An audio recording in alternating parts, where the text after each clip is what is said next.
Okay, so good afternoon. I am joined by Dr. Susan Leadbetter, who works for the Met Office as a senior scientist in atmospheric dispersion and air quality. So, Susan, thank you so much for joining us today. If you wouldn't mind introducing yourself and kind of what you do at the Met Office, that would be great. Thanks, Tiffany. So as Tiffany said, I'm a senior scientist in atmospheric dispersion and air quality. So that's a bit of a mouthful. So first of all, let me just explain what that means. Essentially, I'm interested in finding out where things are blown by the wind. So that could be, it could be anything from the smoke from fires, it could be the ash that comes out of a volcano, or it could be something like radioactive particles that are released in the fortunately rare nuclear accidents. And my job, I work on the atmospheric dispersion side rather than the air quality side. So I'm looking at those kind of single instance rather than the long-term air quality. So some of my colleagues would work on the, what happens with the traffic pollution and the factory pollution. Brilliant. Thank you so much. How did you get into your role? Is it something that you've done all your life? Have you had different career paths? How did you get into it? Well, I guess it's probably a fairly narrow career path. First of all, before I introduce what I've done as a career path, I should just Of say course. that the people in my group are quite varied in their career paths, and many of them have done different things. And in fact, we didn't all do the same sciences. So the group Yeah. consists of chemists and physicists, mathematicians and engineers, and computer scientists as well. But for me, I'm a physicist and a mathematician. So I went initially to university, to the University of St Andrews, where I studied maths and theoretical physics. When I finished there, I kind of knew that I didn't want to do anything that was too small, I couldn't imagine it. So nothing like particle physics, and too big that I couldn't imagine it. So nothing like, astrophysics. I wanted something that I could kind of imagine and kind of draw a picture of in my head. And so I decided initially to go into oceanography, which is the science of the oceans. And I did a PhD at the University of Liverpool in oceanography.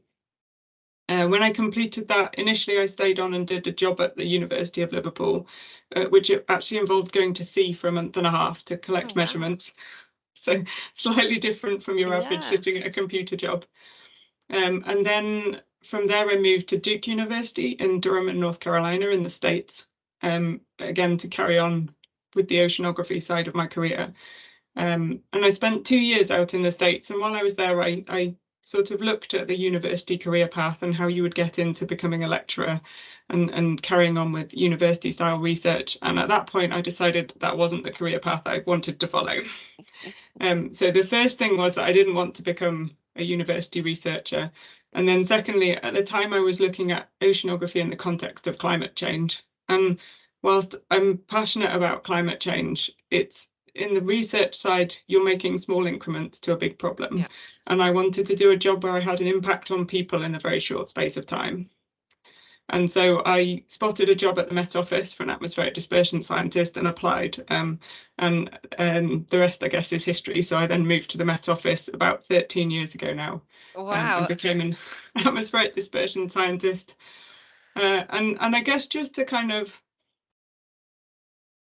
highlight to me how I had chosen the right job is about a year after I joined the Met Office, the Icelandic volcano that everyone's heard of, that um, the Eyjafjallajökull eruption Yeah. that disrupted air traffic All over the the whole. flights. Yeah. Yeah.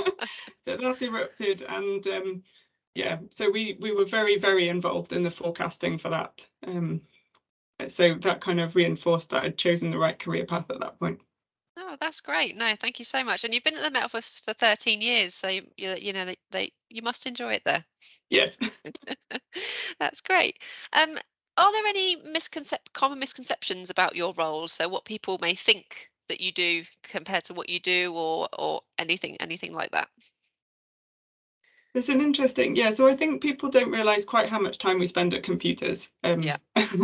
It, I'd love to have like pretty pictures of places I go, but the reality of my job is actually I really enjoy what I do, but I do spend a lot of my time at a computer, doing modeling, writing computer code, and then writing papers to explain what I've done. So, in that sense, it's any job that can. Sorry, I'll start again. If you can use a computer, it's a job you can do. No, that's brilliant. We have many of our participants, as we've spoken previously, have a vision impairment, and they rely on the use of computer software to be screen readers and to make jobs accessible for them. So this sounds like, perfect fit. In terms of a STEM career or a career in science, why do you think it's important to get young people interested and engaged with it before they start choosing their subjects and things like that? So to me, STEM careers are all about solving problems. So whether that be something to do with climate change or tracking the spread of pollutants in the atmosphere, thinking about the next pandemic or designing the next vehicle for transport, is they're all about kind of solving problems, and they need a lot of people and a lot of innovative thought in order to do them. And so we always need new people to come in with new ideas. And so I think it's, if you're interested in STEM, I think go for it. It's a good career path and it's fun and it's interesting. That's brilliant. Well, what a lovely sentiment to end on. But thank you so much for your time, Susan. That's very helpful. No problem. Thank you, Tiffany.